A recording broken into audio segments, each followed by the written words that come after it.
Udah aku rekam.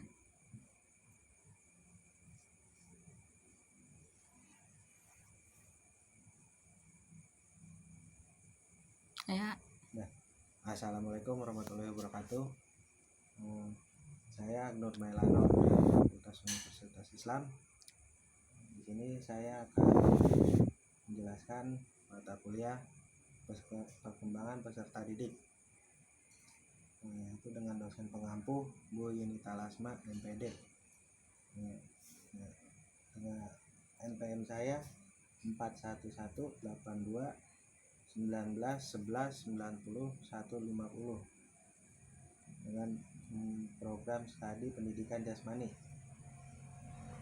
Di sini saya akan menjelaskan dengan tema perkembangan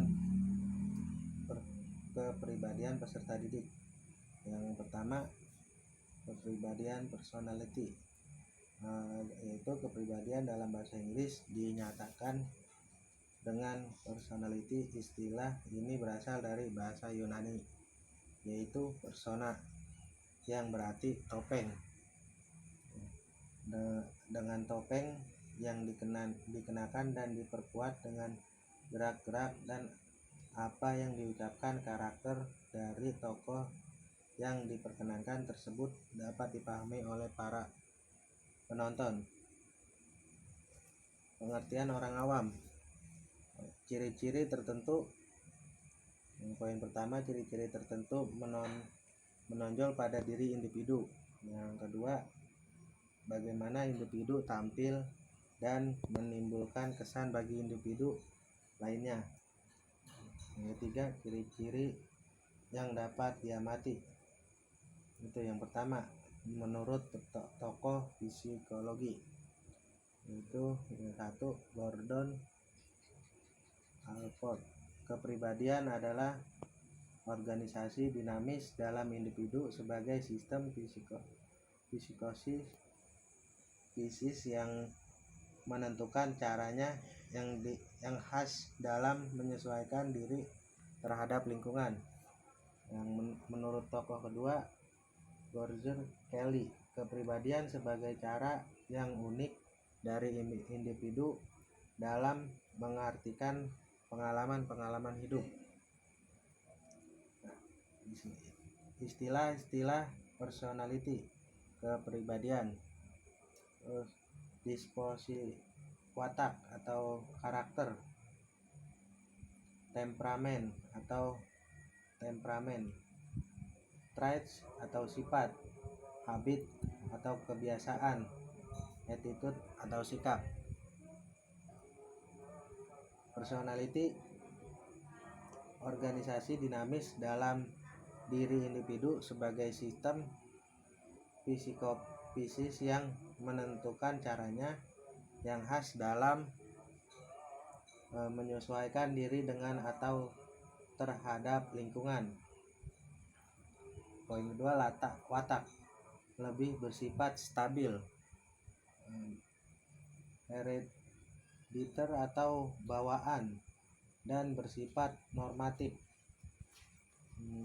Yang ketiga, temperamen, gejala karakteristik dari sifat emosi individu, termasuk mudah atau tidaknya terkena rangsangan emosi, kekuatan serta kecepatan beraksi, kualitas, kekuatan, suasana hatinya.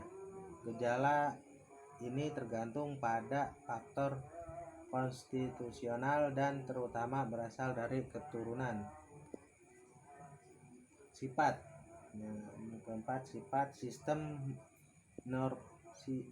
psikis yang digeneralisasi dan diarahkan dengan kemampuan untuk menghadapi bermacam-macam perangsang secara sama, memulai serta membimbing tingkah laku adaptif dan ekspresif secara sama.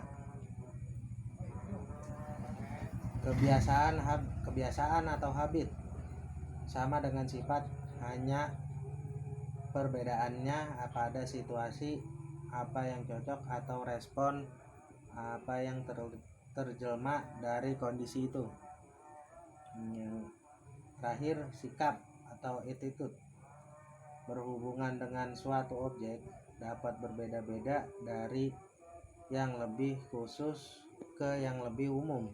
Biasanya memberikan penilaian atau menerima atau menolak terhadap objek yang dihadapi. Nah, lanjut, tipologi kepribadian.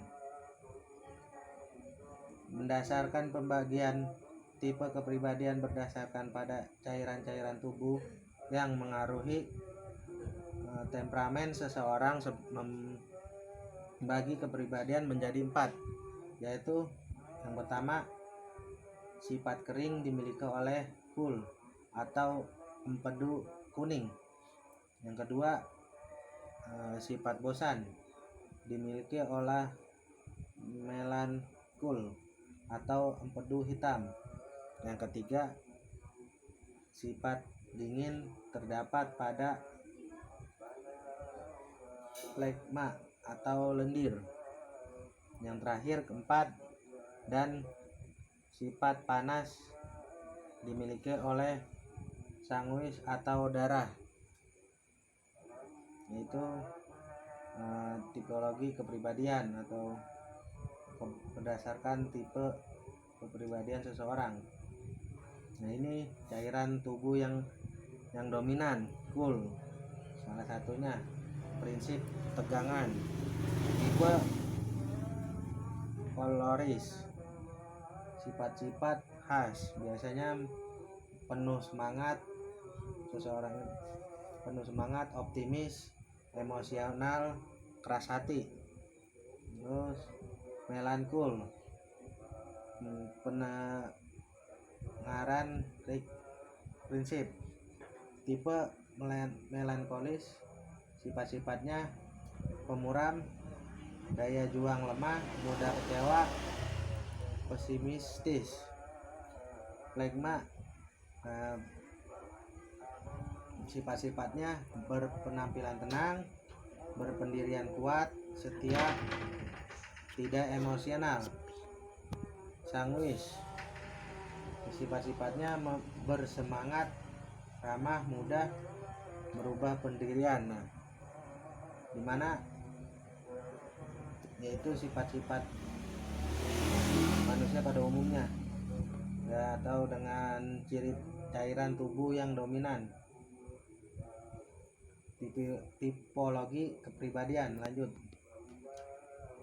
Big Five personality disusun bukan untuk menggolongkan individu ke dalam satu kepribadian tertentu, melainkan untuk menggambarkan sifat-sifat kepribadian yang disadari oleh individu itu sendiri dalam kehidupannya sehari-hari. Karakteristik dengan skor tinggi. Tabel karakteristik dengan skor tinggi itu ada sifat, ada karakteristik dengan skor rendah. Dengan skor tinggi diantaranya khawatir, cemas, emosional, merasa tidak nyaman, kurang penyesuaian, kesedihan yang tak beralasan. Sifatnya mengukur penyesuaian ketidakstabilan emosi. Lanjut, karakter dengan skor rendah. Tenang, santai, tidak emosional, tabah, nyaman, puas terhadap diri sendiri. Ini banyak lagi. Lanjut, mudah bergaul dengan skor tinggi. Aktif, person, optimis, menyenangkan, kasih sayang, bersahabat. Dengan skor rendahnya, tidak ramah, tenang, tidak periang, menyendiri, pemalu, dan pendiam. Ya.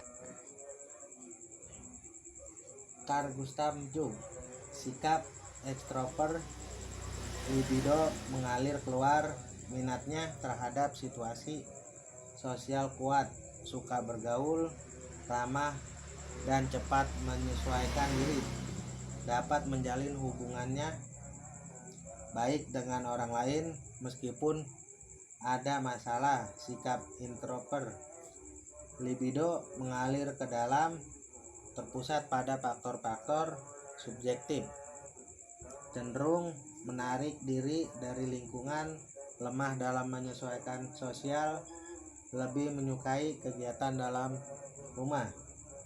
Lanjut. Nah, sekian dan terima kasih presentasi dari saya. Kurang lebihnya mohon maaf.